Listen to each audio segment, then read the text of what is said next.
तर मित्रांनो, लग्नानंतर होईलच प्रेम या मालिकेच्या पुढच्या भागामध्ये आता सगळेजण एकत्र बसलेले आहेत. नंदिनी आणि आता खूप रडत आहे, कारण नंदिनीचं बाळ नंदिनीने गमावलेलं आहे. तेव्हा मात्र आता सगळेजण नंदिनीला समजावत असतात, परंतु आता नंदिनी खूप रडत असते की नंदिनी रडतच म्हणते की आई, मी माझ्या परीने सगळे काही प्रयत्न करते, पण तरी सुद्धा माझ्याच बाबतीत असं का व्हावं. म्हणून नंदिनी खूप रडत आहे. तर जीवा तिला समजावतो आणि आता सगळेजण तिला समजावत आहात. तेवढ्यात आता दरवाजाची बेल वाजते, तर पार्थ आलेला असतो आणि पार्थ मात्र आता आलेला आहे.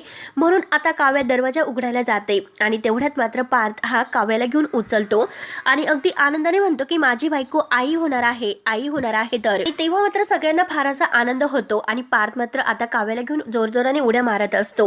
तेवढ्यात आता सगळेजण मात्र त्यांच्याकडे धावतात. तर आता नंदिनी आणि जीवा यांना फार असं वाईट वाटतं. तर मित्रांनो, आता पुढे नक्की काय होतं हे बघायला विसरू नका. तोपर्यंत आता धन्यवाद.